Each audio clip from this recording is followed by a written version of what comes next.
Hi friends, welcome to APJ Physics channel. Today we are going to discuss about Kirchhoff law. For a simple circuit to find the current and voltage we can use Ohm's law. But in the case of complicated circuit we have to use Kirchhoff law to find the current and voltage in the circuit. Kirchhoff law, there are two generalized rules. First rule is current rule and the second rule is voltage rule. The other name of current rule is junction rule. Now we will discuss Kirchhoff first law. Okay, Kirchhoff first law states that algebraic sum of the current meeting at any junction in a circuit is 0 அப்படின்னு சொல்லி சொல்றாங்க. இங்க பாருங்க, current entering into the junction is taken as positive. I1, I2 are the current entering the junction A. அப்ப அது வந்து நம்ம என்னவா எடுத்துக்கணும்? பாசிட்டிவா எடுத்துக்கிட்டு ஆட் பண்ணணும். அப்ப I1 plus I2. Then I3, I4, I5 are the current leaving the junction, so that they should put another negative sign. அப்ப minus I3 minus I4 minus I5 is equal to 0. அப்ப algebraic sumனா இப்ப நம்ம புரிஞ்சிக்கலாம். சைனை பொறுத்து நம்ம add பண்ணணும். அப்ப current enter ஆகுறத பிளஸ் ஆகும், கரண்ட் லிவிங் த ஜங்ஷனை மைனஸ் ஆகும் எடுத்துக்கிறோம். ஓகே சார், கிர்ச்சாஃப் கரண்ட் ரூல்ல charge is conserved. Kirchhoff current law the electric charge is conserved. அப்ப எப்படி சார் சார்ஜ் வந்து கன்சர்வ்டு அப்படின்னு சொல்லி பார்த்தோம் அப்படின்னாக்கா, the charge entering into the junction must leave the junction. அது அங்கே இருக்க முடியாது. அந்த சார்ஜ் என்ன ஆகும்? கண்டிப்பா அந்த ஜங்ஷன் விட்டு வெளியில போய்டும். So that charge in Kirchhoff current law is conserved அப்படின்னு சொல்லி நம்ம சொல்றோம். ஓகேவா? ஏன்னா இந்த இடத்துல சார்ஜ் இன்க்ரீஸும் ஆகாது, டிக்ரீஸும் ஆகாது. இப்போ based on Kirchhoff first law you will see one example problem. இங்க பாருங்க, there are 6 conductors. இதுல some conductorsல current towards the junction P க்கு வருது, ஒரு சில conductorsல current leaving the junction. நம்ம Kirchhoff current law பேஸ் பண்ணி இதுல current வந்து என்ன அப்படின்னு சொல்லி find out பண்ணலாம். இப்போ இங்க பாருங்க, this is conductor 1 2 3 4 5 6. ஓகேவா? அப்ப இந்த 6th கண்டக்டர்ல current leaving the junction, but அதோட வேல்யூ என்ன நமக்கு தெரியல. அது என்ன அப்படின்னு சொல்லி நம்ம ஃபைண்ட் அவுட் பண்ணலாம். இந்த ஃபர்ஸ்ட் கண்டக்டர்ல 0.2 ஆம்பியர் கரண்ட் என்டர் ஆகுதுல, அதை நம்ம பிளஸ்ஸா எடுத்துப்போம். ஏன்னா current entering the junction is taken as positive.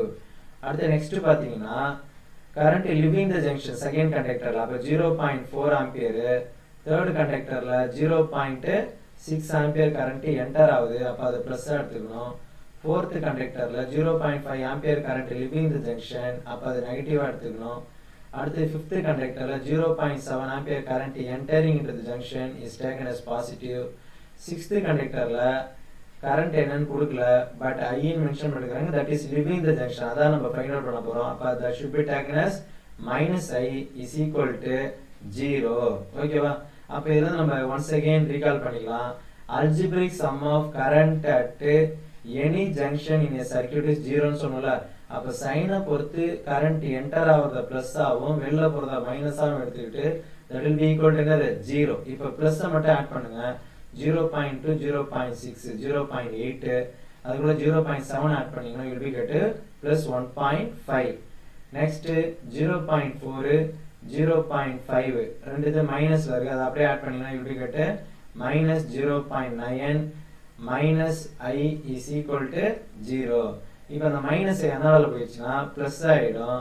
இப்போ இந்த 1.5 ல இருந்து 0.9 போயிடுச்சுன்னா you will be get 0.6 ampere. ஓகேவா?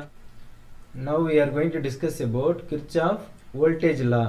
The other name is loop rule. ஏன் சார் இதுக்கு loop rule நேம் வந்ததுன்னா, Kirchhoff voltage law நம்ம வந்து closed circuitல தான் நம்ம யூஸ் பண்ணுவோம். அதனால இதுக்கு பேர் என்ன? loop rule. இதே first law current lawக்கு வந்து ஜங்ஷன் ரூல்னு சொல்றோம். ஏன் சார்னா அது நம்ம வந்து ஜங்ஷன்ல மட்டும் யூஸ் பண்றதுனால அதுக்கு பேரு ஜங்ஷன் ரூல். இப்போ வாங்க வோல்டேஜ் லாவை ஸ்டேட் பண்ணலாம்.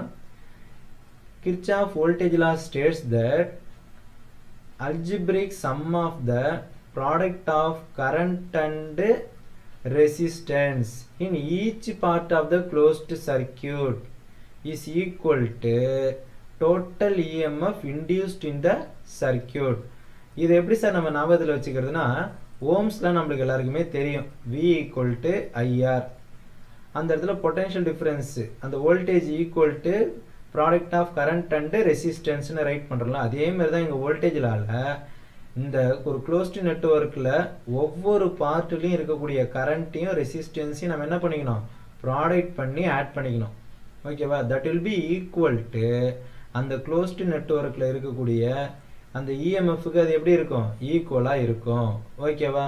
அப்போ இதை நம்ம ஓம்ஸ் லாவை வச்சு ஞாபகத்தில் வச்சுக்கலாம். அப்போ IR is equal to EMF simple E அந்த எப்சிலாங்க ஞாபகத்தில் வச்சுக்கிட்டிங்கன்னா இது ஈஸியாக நீங்கள் என்ன பண்ணிடலாம் லாவை ஸ்டேட் பண்ணிடலாம். அடுத்து நெக்ஸ்ட்டு பாருங்கள். இப்போ நான் உங்கள்கிட்ட என்ன சொன்னேன் கிர்ச்சாஃப் வோல்டேஜ் லாவை இந்த ஃபார்முலா வச்சு எப்படி ஞாபகத்தில் வச்சுக்கிறதுன்னு சொன்னேன். அடுத்தது in Kirchhoff voltage law energy is conserved. In current law charge is conserved. இங்க எப்படி சார் எனர்ஜி கன்சர்வ்டுனா for isolated system the energy given by the EMF source. அப்ப இங்க ஒரு பேட்டரி நம்ம கனெக்ட் பண்றோம்ல அப்ப இதுல இருந்து தான் இதுக்கு எனர்ஜி சப்ளை ஆகுது. that will be equal to the energy distributed to all parts of the closed circuit.